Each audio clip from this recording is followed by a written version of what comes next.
esquecer que nós estamos definindo o futuro, a vida dele, né? Talvez mais 1 hora de trabalho para nós vai ser muito cansativo, mas essa 1 hora significa anos que esse menino vai ficar encarcerado. Então nós precisamos demonstrar os fatos e rebater alguns pontos que o promotor trouxe. Antes de começar a minha fala, queria mostrar um vídeo para os senhores. Pode, menino? Vai, Denilson, fazer Sim, um favor? qual que é o... É o depoimento da Vitória. Da Vitória, ok. O doutor fala que 4 pessoas aqui hoje nesse plenário foram uma versão diferente da nossa de defesa, que ninguém no plenário hoje falou da questão da briga. Eu queria mostrar para os senhores o vídeo de hoje. Qual é? 39. 39.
Então, esse é o depoimento dela hoje.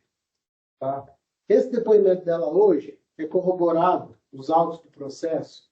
O senhor me desculpe repetir isso daqui, mas é porque é necessário. Então, o promotor traz como se a gente estivesse inventando alguma situação, como se essa versão foi criada hoje por nós para defender o Gabriel.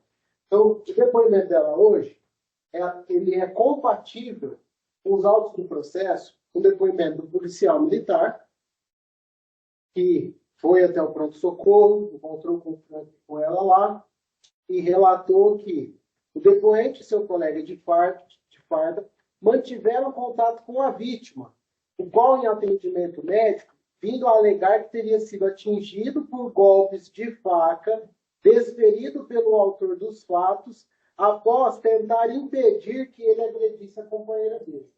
Então, nós não estamos inventando isso daqui, não. A Vitória falou isso aqui hoje, o policial militar falou isso na delegacia. Na mesma delegacia, isso. Na mesma delegacia de polícia, a Vitória falou, Vitória Aparecida de Souza Santos, um documento oficial da delegacia de polícia, termo de depoimento, dia 8 de maio de 2023. Enquanto isso, Gabriel entrou pela porta de vidro transtornado, desferiu um soco na nuca da declarante, que Franklin, um cliente do estabelecimento, tentou intervir a favor da declarante, enquanto Gabriel derrubou no chão e passou a esfaqueá-lo. Certo? Então, hoje, nesse plenário, não foram 4 testemunhas que falaram que o Gabriel esfaqueou o Franklin do nada. A Vitória disse hoje que a versão que ela deu na delegacia é verdadeira. Nós não estamos inventando história, está no processo.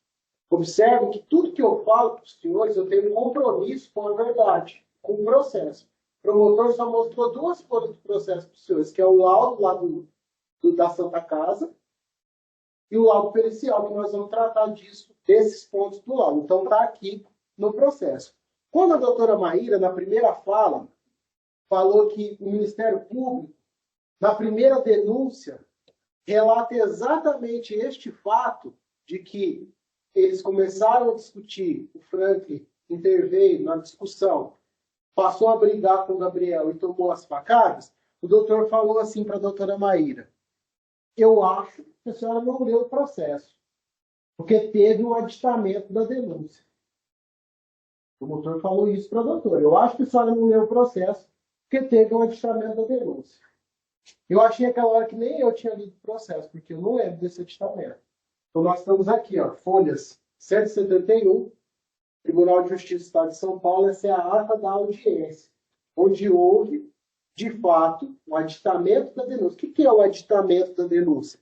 É a inclusão de informações que faltaram da primeira vez. Então o promotor falou assim: olha, teve o aditamento da denúncia, que lá na primeira audiência, todas as testemunhas falaram que não foi isso. Que ele partiu para cima e tentou esfaquear. Esse aditamento é depois dessa primeira audiência, onde as testemunhas já tinham sido ouvidas. Então está aqui, ó. A ata de audiência aconteceu dia 30 de junho de 2023, certo? Estavam presentes o promotor de justiça, eu, doutor Renan, o réu, as vítimas e as testemunhas.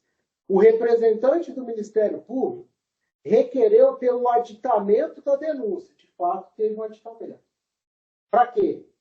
Para a modificação do motivo fútil antes do interrogatório do acusado, deferido pelo juiz. O Ministério Público aditou a denúncia nos seguintes termos: o motivo fútil está presente em razão dos ciúmes que o denunciado tinha com a companheira Vitória, vez que decidiu matar Franklin pelo simples fato deste ter pedido para a Vitória acender um cigarro para ele. Esse foi o aditamento da denúncia. Em nenhum momento no processo, o Ministério Público mudou a versão que ele deu inicialmente para o fato. Ele ouviu as 4 testemunhas na primeira audiência e ele não mudou essa versão de que a facada era decorrente de uma briga, de uma luta corporal que o Franklin teve com o Gabriel, quando o Gabriel agrediu a Vitória e o Franklin interveio. Então, entenda que, assim, a defesa tenta ser o mais honesto possível. O doutor vem aqui e faz parte da retórica, falando: tem que ser muito corajoso para defender. Não precisa de coragem para defender a verdade do que está nos autos do processo. Ó, eu imprimi o processo inteiro. Nós temos 500 páginas do processo. Eu já mostrei para os senhores umas 10, 15 páginas do processo. O promotor mostrou uma, que é o laudo da Santa Casa, que nós vamos tratar mais adiante. Então, não foram as 4 testemunhas que falaram a versão do Ministério Público plenário. Eu mostrei para os senhores o vídeo. O aditamento foi feito do motivo do crime, mas não da descrição fática.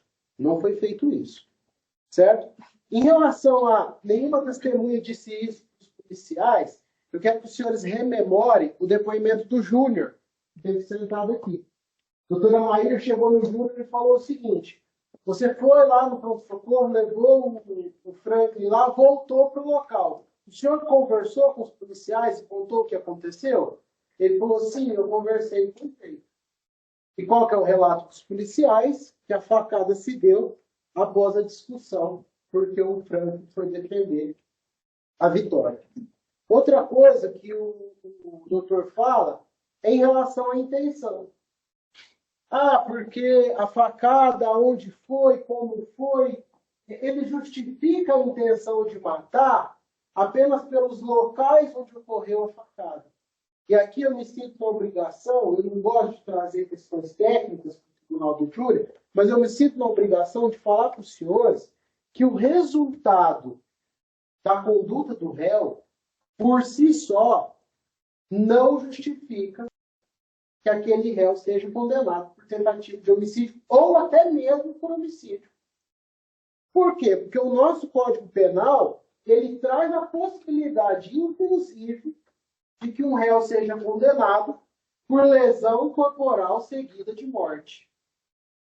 Então, a gravidade do ferimento, por si só, não é o meio adequado para aferir o dolo do réu. Eu vou mostrar para os senhores. Doutor, código, tá? É lei. Eu vou mostrar para os senhores. Aqui, o artigo 129 do Código Penal trata sobre a lesão corporal. No parágrafo 3º, fala o seguinte: lesão corporal seguida de morte. Se resulta a morte e as circunstâncias evidenciam que o agente não quis o resultado, nem assumiu o risco de produzir, é a lesão corporal seguida de morte. Então, se o ferimento foi no peito, foi na perna, foi no braço, isso não demonstra a intenção do agente, porque pode acontecer da pessoa morrer e o réu ser condenado por lesão corporal? Pode. A própria lei prevê isso e eu já fiz jus em que isso aconteceu. Então, não é só a gravidade. Tá? Eu queria esclarecer isso para os senhores. O doutor também tira as minhas frases de contexto. O doutor fala assim, pelo histórico dele, vamos julgar ele na lesão corporal. Não é só pelo histórico. O que eu disse para os senhores e para as senhoras do júri foi que, para que se analise a intenção de um réu, é necessário que nós analisemos minuciosamente as questões periféricas. E nessas questões periféricas, o histórico do réu, se ele é violento, se ele é agressivo, isso conta para que nós possamos analisar a intenção dele. Então, não é só porque ele é bonzinho, ele é um bom menino, que ele tem que ser condenado pela lesão corporal. Ele tem que ser condenado pela lesão corporal grave. Por quê? Porque foi aquilo que ele fez. Porque ele não saiu da casa dele com a intenção de matar o Frank ou a Vitória ou ninguém. O que aconteceu foi que, no momento, eles entraram em luta corporal e o Franklin disse isso, atingiu um soco dele. Nós entramos numa briga, o Franklin usou a palavra briga mais de uma vez no depoimento dele. Eles entraram em luta corporal e aí sim, Gabriel desferiu as facadas no Franklin. Em relação à quantidade de facadas, também a quantidade de facadas não é motivo por si só para analisar se a intenção dele era matar ou não. Mas eu quero voltar no laudo pericial. Eu vou pegar, inclusive, o documento que o doutor utilizou. Ele bate muito nessa questão do relatório da Santa Casa, folha 126 dos autos, que é um documento preliminar, que o documento que se usa para analisar é o laudo pericial, que, com base naquele documento, o perito faz. 126. Folha 126. É o documento da Santa Casa, que não demonstra o risco de vida, portanto, tá? Que fala que ele teve um ferimento corte contuso de membro superior de 7 centímetros, a gente confirma que foi uma lesão no braço. Que ele teve uma lesão de 3 centímetros no tórax, no hemitórax, sem lesão de caixa torácica. Ou seja, não teve uma perfuração que perfurou a caixa torácica, o peito dele. Não teve uma lesão que levou ele a um risco de vida. Isso foi confirmado no laudo pericial. Tá? E ele teve uma lesão aqui abdominal. Tá? Sem sinal de lesão peritoneal com perfuração intestinal. Então, também não foi estocado. Não foi um furo. Né? Foi uma lesão que é da dinâmica dos fatos, que ele está brigando. Um está tentando se desvencilhar, ele com a faca na mão. E passa a faca, não é uma lesão grave.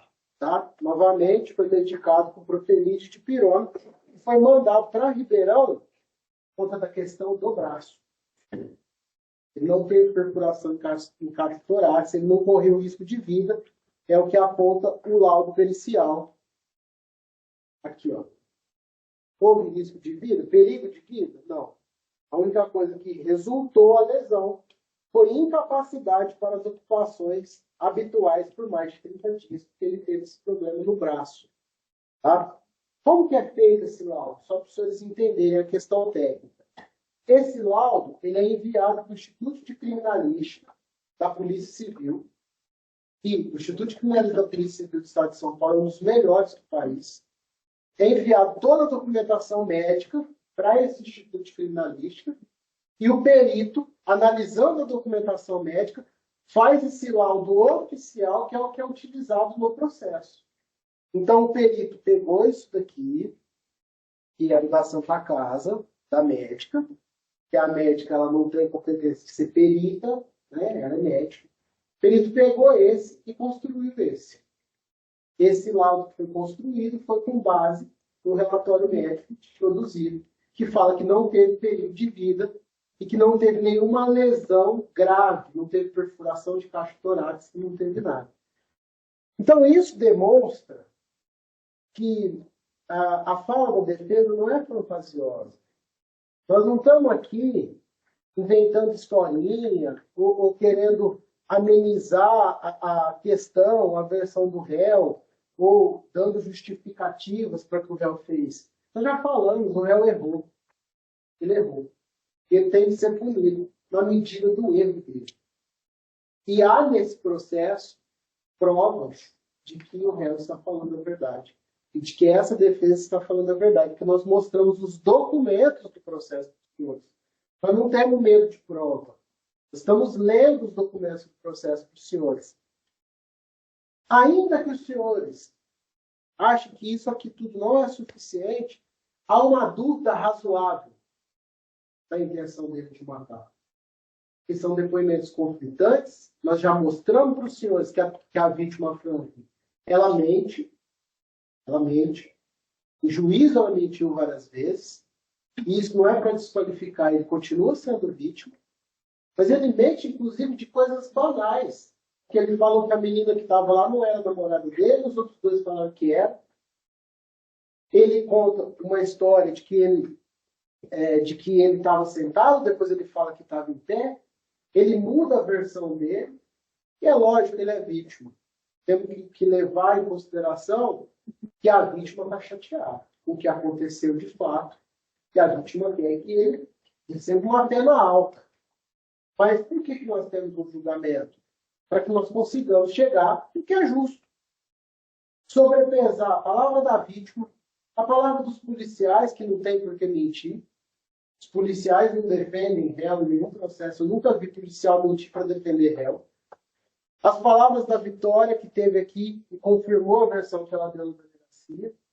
Sobrepesar tudo isso que foi produzido no processo. As palavras do promotor que denunciou ele e que não foram alterados no curso do processo.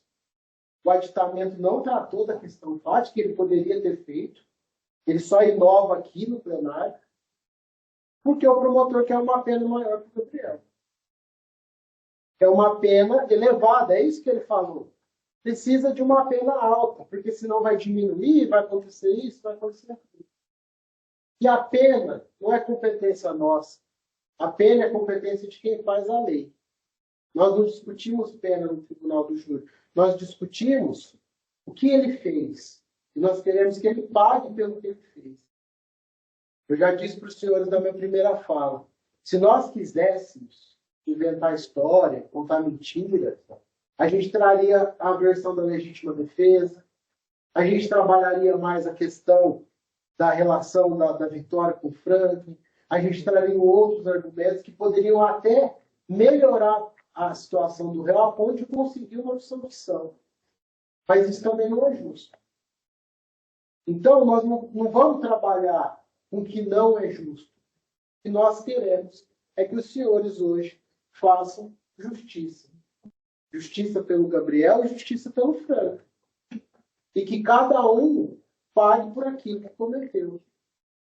Vocês observaram que, mesmo com a Vitória dizendo no primeiro depoimento dela que ela não tem certeza se o Gabriel bateu nela ou foi um empurrão ou não, o Gabriel vem e fala a verdade.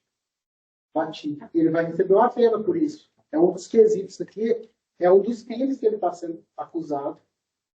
das vias de fato da agressão pela vitória. Nós não estamos pedindo para tirar isso. Nós queremos que ele pague. Nós queremos que ele pague pela facada que ele deu. Mas na medida do que é justo, na medida do que ele fez. Então, eu repito. Gabriel tinha a intenção de matar também o Franco. Ou melhor, há provas no processo de que ele tinha a intenção de matar o Franco? Não há. Não foi produzido, durante o curso do processo, nenhuma prova que deixe claro, deixe inequívoco a vontade dele de matar. Então, por isso, nós pedimos que no terceiro quesito, quando for perguntado para os senhores, agindo assim, ele quis matar? Os senhores respondam que não. Ele vai ser condenado, ele vai receber uma pena, ele já está preso há 1 ano e 2 meses, talvez fique mais um pouco preso. Ele aprendeu com o erro dele, ele vai sair de lá, ele vai voltar a trabalhar, porque o patrão dele está esperando ele para voltar para o trabalho, e ele vai ter cumprido, dentro daquilo que é justo, por aquilo que ele fez. Tá? Então, esses pontos da fala do promotor que nós queríamos trazer para os senhores. E, por precaução, eu queria tratar com os senhores os outros quesitos, né? Porque se os senhores responderem não no terceiro quesito, o processo acaba ali, vai para a doutora aplicar a pena nele. Tá? Agora, se os senhores entenderem que sim, ele tinha a intenção de matar, a quesitação vai seguir. Vai seguir os quesitos. E aí tem o quarto quesito. O jurado absolve o réu? Nós, da defesa, não estamos pedindo absolvição. Não queremos que ele seja absolvido. Nós queremos que ele pague pelo que ele fez. Então, se continuar, se vocês quiserem absolver também, é da íntima convicção de cada um, mas nós não estamos pedindo absolvição. E aí nós vamos para a qualificadora de motivo fútil.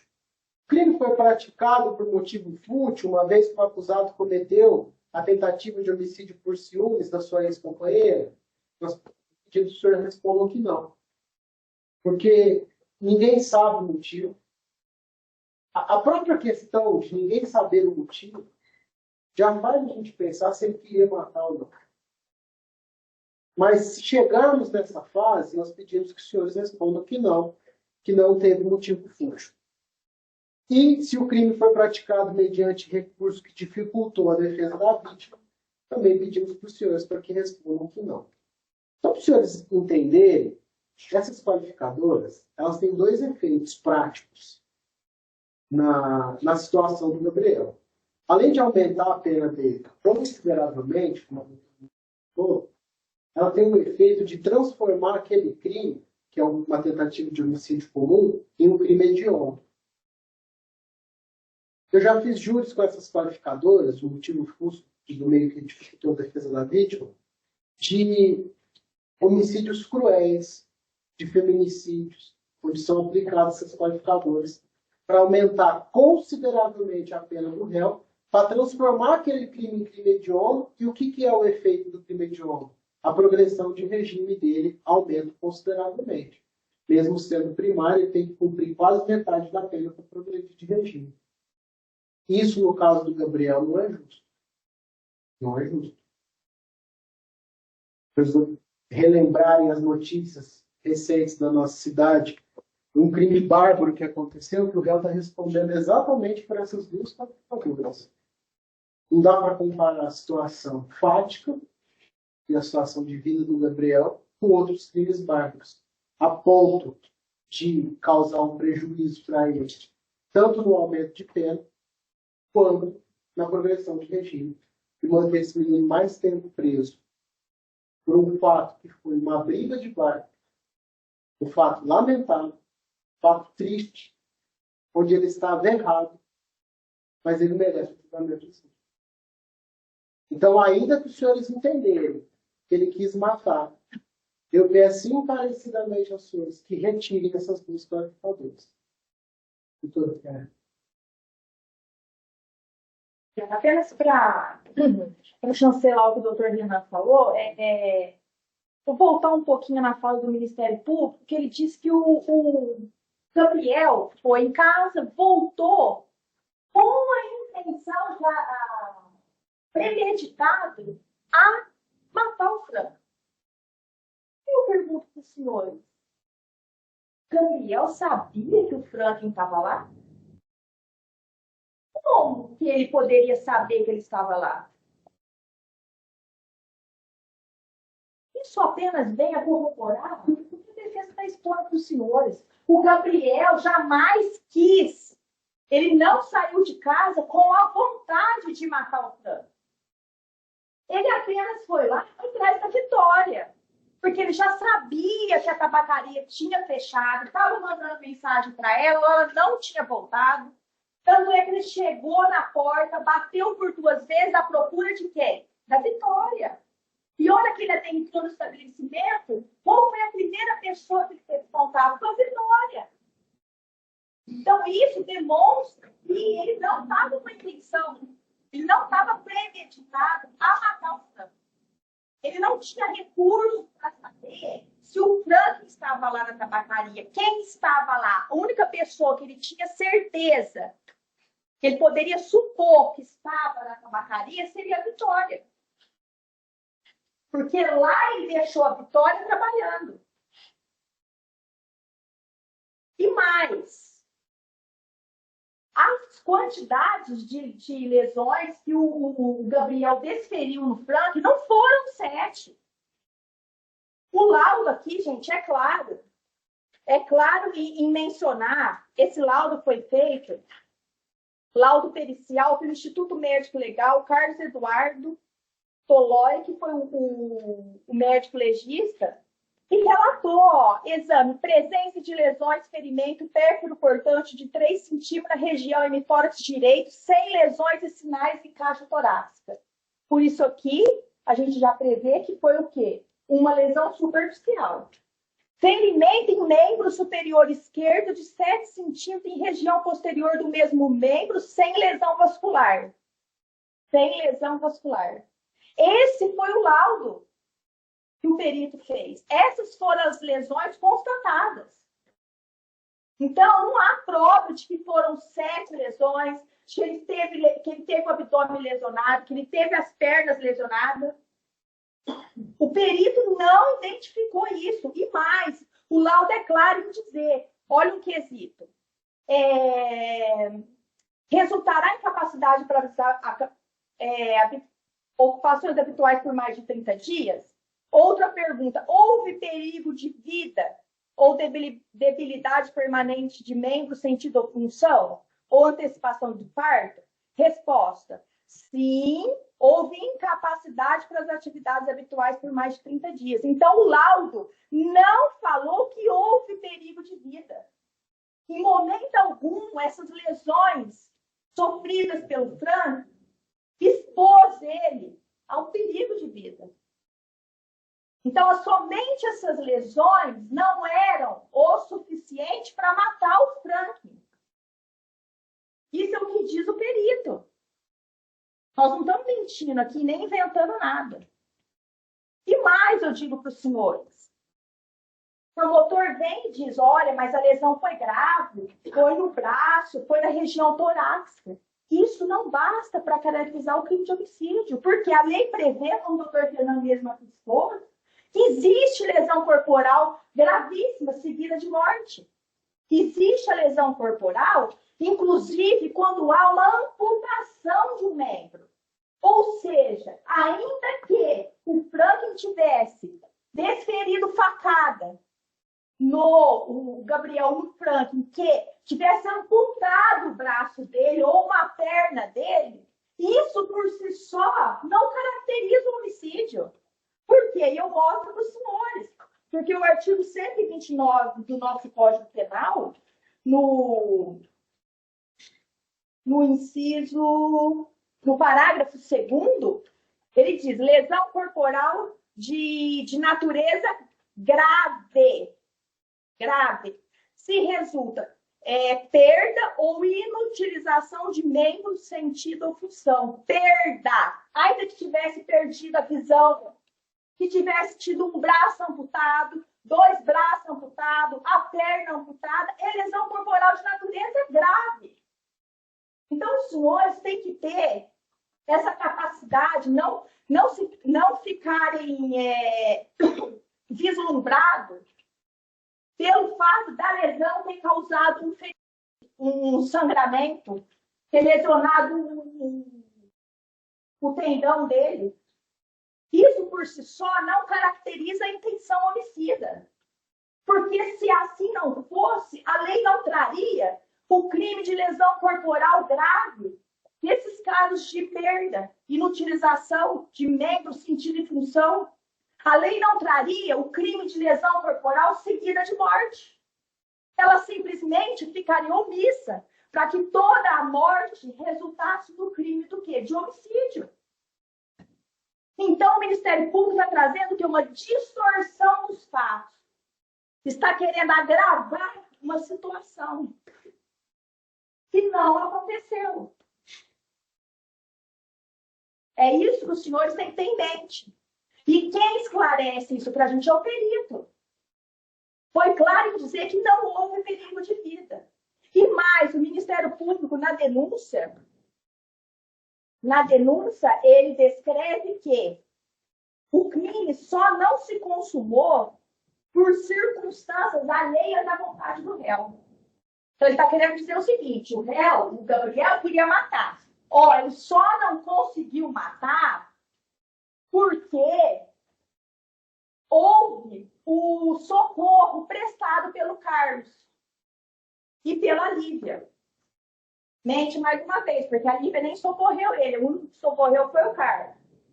Então, ele diz o seguinte aqui, o crime somente não se consumou porque Frank foi socorrido pelos amigos Carlos Alberto, que é o que foi ouvido aqui hoje, o Júnior, e Lívia, que o levaram para o pronto-socorro. Então, o que o Ministério Público está dizendo aqui? O Franklin só não morreu porque ele foi socorrido. E não foi isso que aconteceu. Ele não morreu porque ele não iria morrer. Por quê? O Gabriel não desferiu facadas nele com intenção homicida. Porque as facadas não eram o suficiente para tirar a vida dele. Tanto é que ele não correu perigo de vida. O laudo foi claro em dizer isso. Não houve lesão vascular. Não houve. A caixa torácica dele não foi atingida. Isso demonstra que a lesão foi superficial. E vem de encontro que a intenção dele não era matar. Ele apenas esfaqueou porque o Frank interveio e aí já começou a briga e foi natural. Ele não teve aquela vontade de, como o Ministério Público veio aqui e reiterou para as testemunhas. Vocês viram ele fazer isso? Isso? Nenhuma falou. Porque quem quer matar vem realmente não teve isso. Não teve. E o laudo vem demonstrar isso para os senhores. Então, Frank não morreu não porque foi socorrido. E é óbvio que ali, numa situação, qualquer um iria levar a vítima para o hospital. Até o senhor, se estiver no local que alguém foi ferido, os senhores não levam para o hospital? Mas não foi esse o motivo que impediu a morte do Frank. O Frank não morreu porque as lesões não eram suficientes para isso. Frank não morreu porque Gabriel jamais teve intenção de matá-lo. Os golpes não foram para tirar a vida do Frank. Não era essa a intenção dele. Até porque eu reitero para o senhor, se fosse essa a intenção, primeiro ele nem sabia que o Frank estava lá na tabacaria. Nem sabia disso. E não tinha meios de saber. Segundo, ele chega lá, ele não foi diretamente ao encontro do Frank. Como vem trazer a acusação. Ele foi ao encontro da Vitória. O Frank interveio. E vem o Ministério Público que diz, mas é elogiável, eu sentiria orgulho de intervir numa briga de companheiros.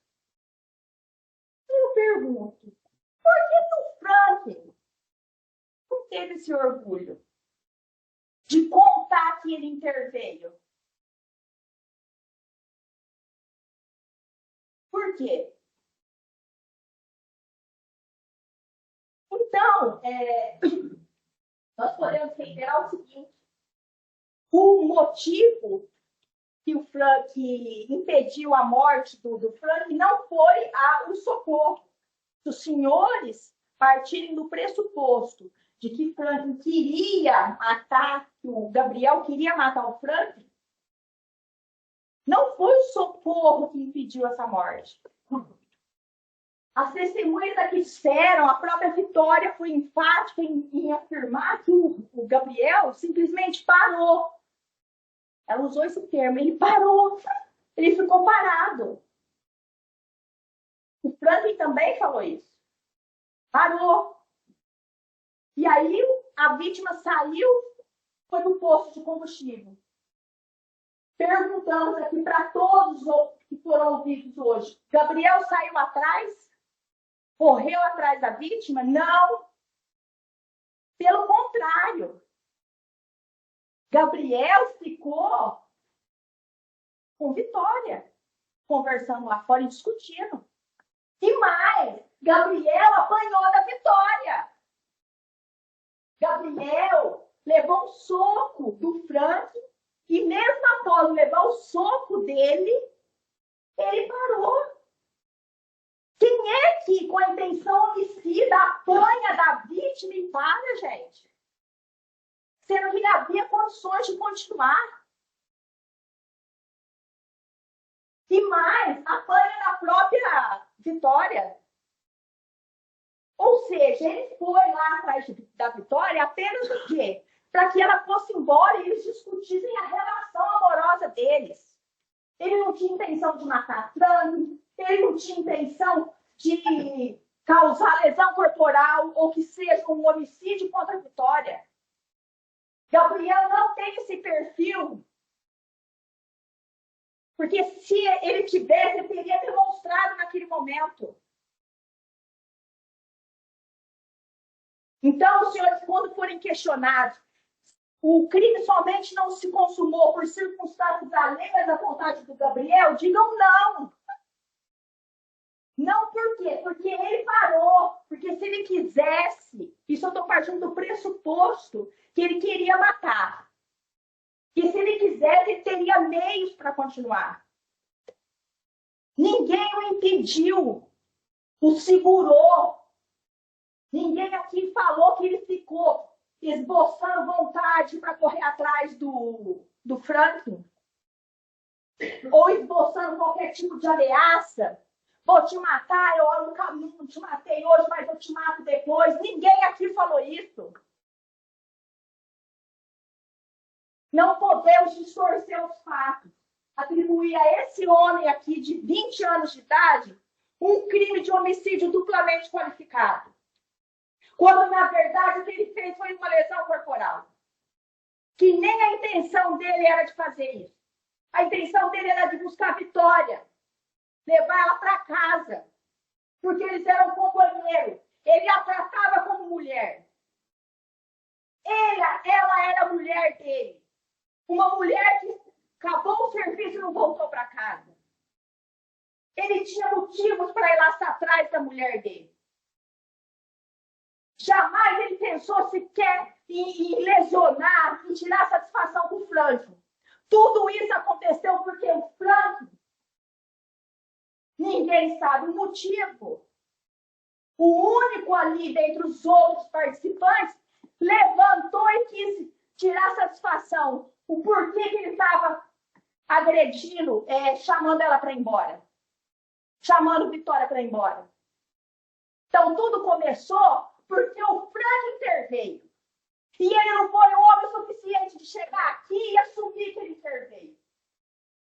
O porquê que ele mentiu?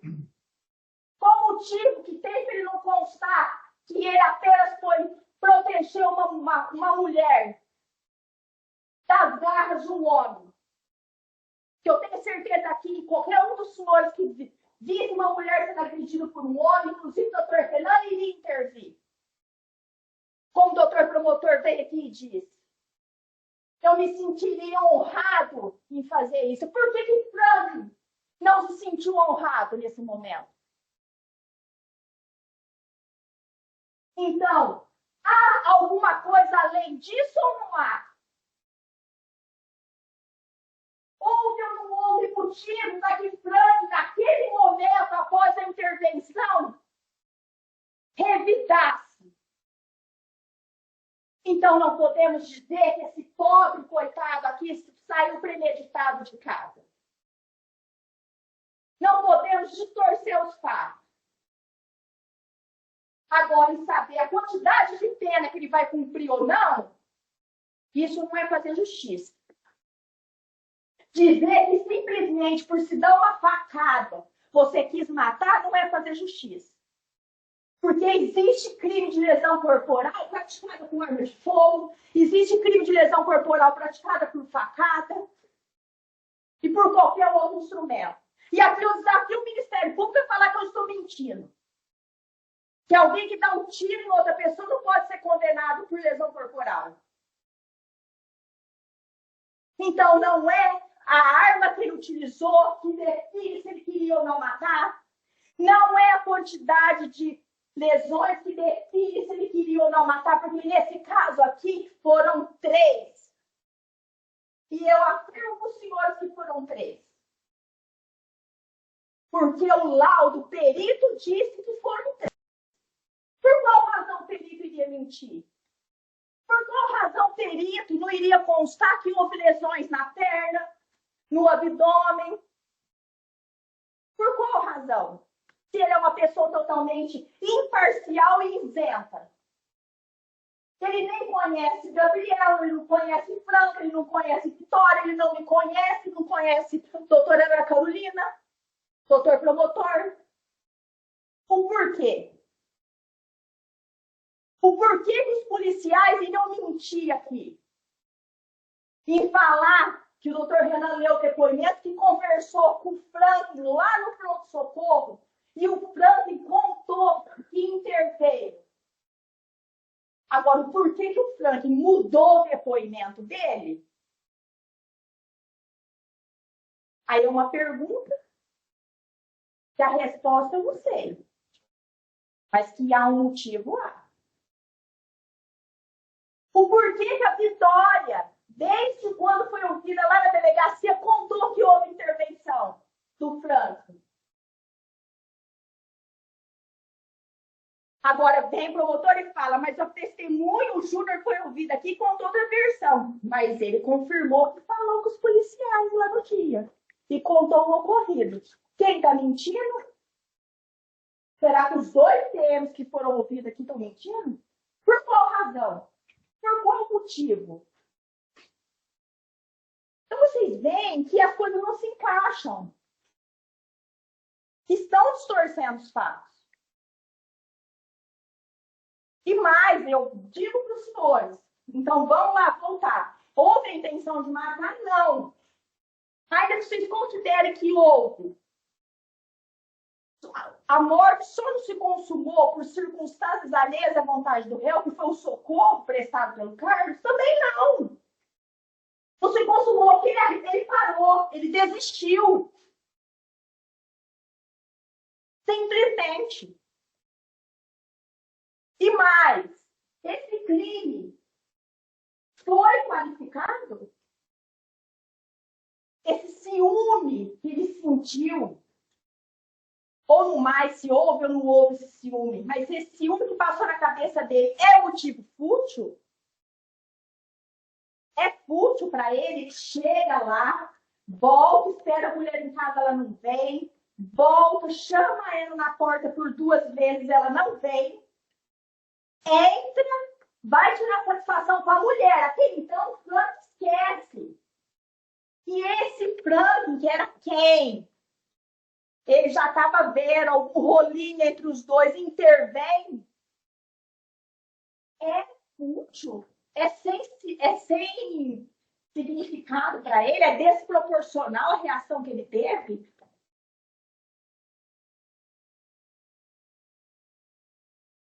Essas facadas que ele deu no Franklin, após o Franklin intervir,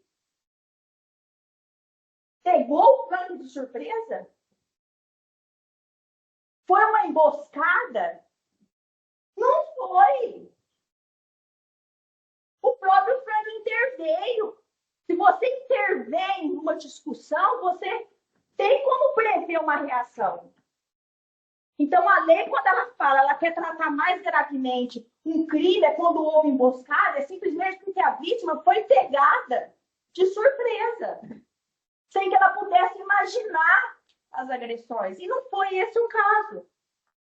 Então, nós não podemos, ainda que os senhores acreditem que ele queria matar, não podemos dizer que esse crime é qualificado. No máximo, foi um homicídio simples. Como eu disse para os senhores, a pena mínima vai partir de 6 anos a 12.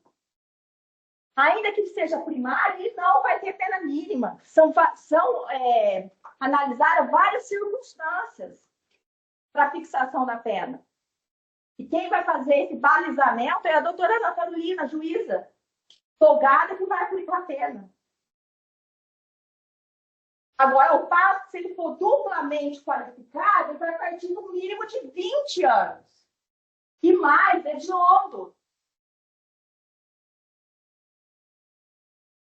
Então, a defesa encerra os debates aqui. Agradece a presença dos senhores, a paciência de nos ouvir. E reitero, nós esperamos aqui, como defesa, eu e o doutor Renan, sinceramente, não que esse julgamento seja favorável para a defesa. Nós apenas esperamos que os senhores cumpram a promessa que foi feita. Que julguem realmente com os ditames da justiça e de acordo com a consciência do senhor. Levando em consideração as provas que lhe foram trazidas. Tudo que foi produzido aqui. Para que os senhores não julguem apenas preocupado com a resposta que será dada da sociedade. Para a quantidade de pena que será aplicada. Porque isso não é fazer justiça. Justiça é dar a cada um o que é seu. Nem mais e nem menos. Apenas aquilo que é seu. E nesse caso, o Gabriel, apenas por uma atitude inesperada de Franklin, o agrediu. Sem a intenção de matar. Ele praticou um crime.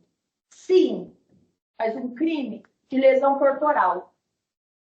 E de natureza grave, porque assim o laudo o classificou.